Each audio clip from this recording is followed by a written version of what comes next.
teman-teman. Perkenalkan, saya Cahaya Sofatilah dengan NIM 1901025449, mahasiswa semester 5 program studi pendidikan guru sekolah dasar dari Fakultas Keguruan dan Ilmu Pendidikan Universitas Muhammadiyah Profesor Dr. Hamka. Pada tanggal 29 September 2021, saya beserta dengan 6 rekan saya melakukan kegiatan perkenalan lingkungan persekolahan 1 atau sering disebut PLP 1.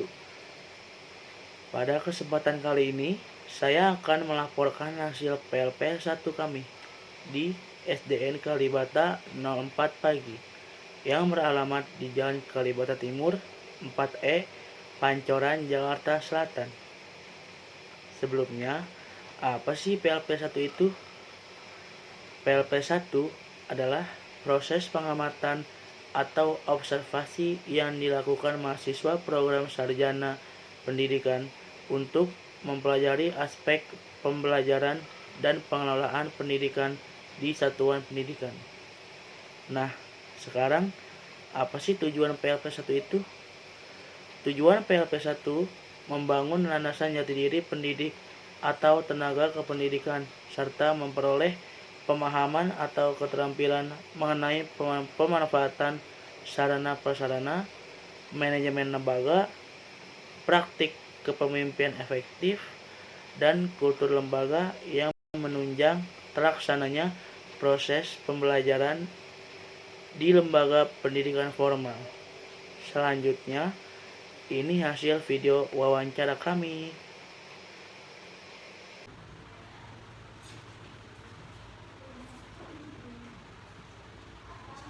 Assalamualaikum warahmatullahi wabarakatuh. Waalaikumsalam. Baik Pak, perkenalkan kami mahasiswa PGSD UHAMKA. Pada kesempatan kali ini kami sedang melaksanakan kegiatan PLP 1, yaitu pengenalan lapangan persekolahan. Nah, untuk kegiatan ini kami akan mewawancarai Bapak Dejuli selaku Kepala SDN Kalibata 04. Mungkin langsung saja Pak, langsung ke pertanyaannya.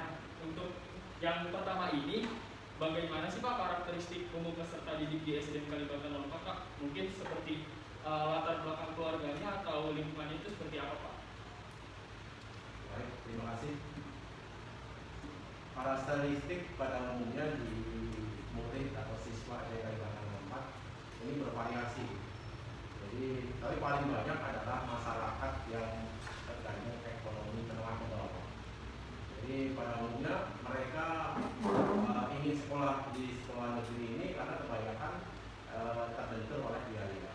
Jadi bahkan anak-anak banyak yang mendapat bantuan beasiswa. Jadi kebanyakan masyarakat di sini adalah masyarakat yang ekonominya menengah ke bawah. Ya, adalah satu dua barangkali itu orang tua yang memang masih punya keinginan atau kadang-kadang ada yang kakaknya kemarin sekolah di sini sehingga akhirnya di sini.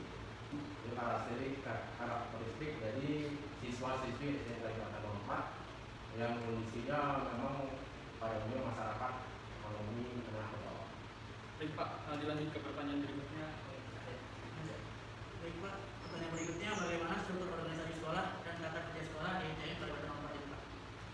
Baik, kalau struktur tentunya tingkatannya adalah dari atas kepala sekolah, bendahara, belajar dengan komite, terus di bawahnya ada di kelas 6 sampai kelas 1, dan berikutnya ada operator atau tata usaha, dan yang terakhir itu adalah penjaga. Seperti itu struktur dari organisasi lembaga SDN Kalibata 04. Untuk guru sendiri di sini jumlahnya ada berapa ya? Kalau tenaga pendidik di sini ada 14. Kalau pendidikannya ada 3. Jadi jumlahnya semuanya 17. Terus apa saja peraturan dan tata tertib di sekolah ini? Maksudnya kayak aturan-aturan yang memang berlaku selama sebelum masa pandemi dan setelah masa pandemi. Baik. Aturan secara umum kita mengacu kepada peraturan Dinas Pendidikan Provinsi DKI Jakarta. Dan itu ada termasuk ada visi misi dan ada tata tertib. Kalau aturan sebelum pandemi, pada umumnya anak SD itu masuk jam 6:30 pulang jam 13.35 terus mandi. Dan itu adalah merupakan peraturan dari Dinas Pendidikan Provinsi DKI Jakarta. Kalau masa pandemi tentunya Dinas Pendidikan juga mengeluarkan lagi keputusan bahwa pelajaran di masa pandemi dilaksanakan secara jarak jauh atau daring atau juga disebut PJJ. Dan ini fleksibel karena mengingat kemampuan ekonomi masyarakat kita, khususnya siswa SD Kalibata 04 itu banyak yang kurang mampu, sehingga fleksibel bisa menggunakan program-program yang bisa membantu orang tua. Jadi ada bisa mulai melalui Classroom, melalui Quizzes, atau juga yang paling mudah dengan menggunakan PA. Ya seperti itu. Jadi kita tidak terlalu membebankan sekali kepada orang tua karena memang ekonominya berbeda-beda dan kemampuan IT-nya juga berbeda-beda. Ini yang menjadikan kendala ketika kita terbentuk pada kondisi seperti pandemi sekarang ini. Seperti itu.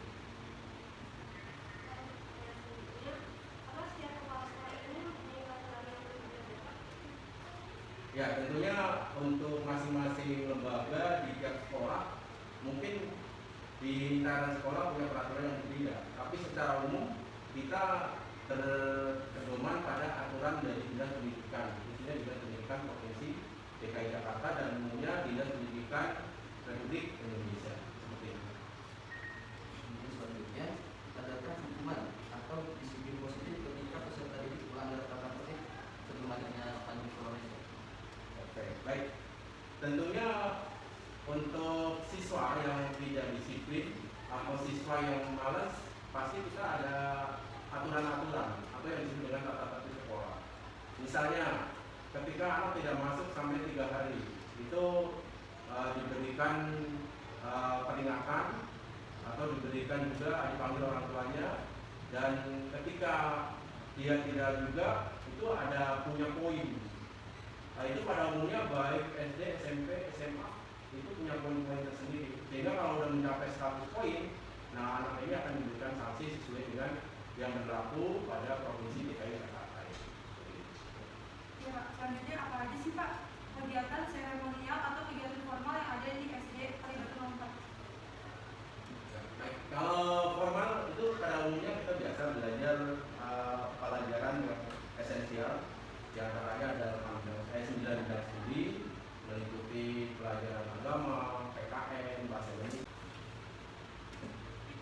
Bismillahirrahmanirrahim. Assalamualaikum warahmatullahi wabarakatuh. Waalaikumsalam warahmatullahi wabarakatuh. Perkenalkan, Bapak, kami dari mahasiswa Fakultas Keguruan dan Ilmu Pendidikan Profesor Dr. Hamka.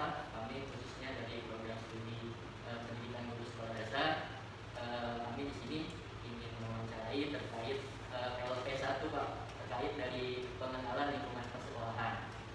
Untuk yang pertama kali mungkin dari Bapak bisa perkenalan terlebih dahulu ya Pak, mulai dari data mungkin. Silakan Pak. Bismillahirrahmanirrahim. Assalamualaikum warahmatullahi wabarakatuh. Waalaikumsalam. Kemudian wassalamualaikum. Terima kasih atas waktu yang diberikan pada saya. Mungkin saya akan menyampaikan sedikit ya, untuk perkenalan diri saya terlebih dahulu. Nama saya Firdaus Ahmad. Saya juga kebetulan di sini mengajar mata kuliah mengajar bidang studi pendidikan agama Islam. Kemudian umur saya 37 tahun. Alhamdulillah saya mengajar di sini dari 2016 sampai hari. Alamat saya tinggal di dalam rumah 1 Jakarta Selatan. Ya baik, di sini khususnya dari saya ada Pak Iwan Roldan, biasa dipanggil Pak Ik. Saya Fadila Nurul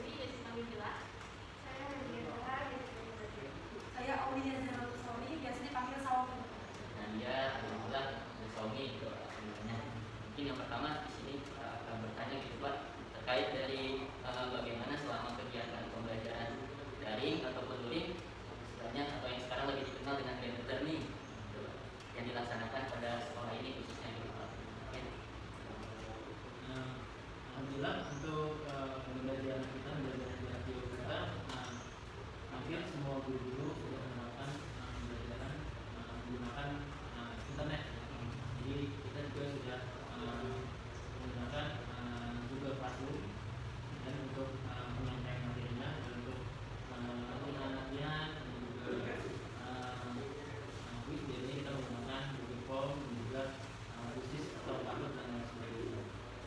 Kemudian mengenai kita juga insya Allah ya besok seharusnya memilih sekarang ya karena ada kita berhubung berbarengan dengan waktu PTS sekarang, jadi kita mengambilnya dilanjutkan besok kita akan melaksanakan pembelajaran tatap muka.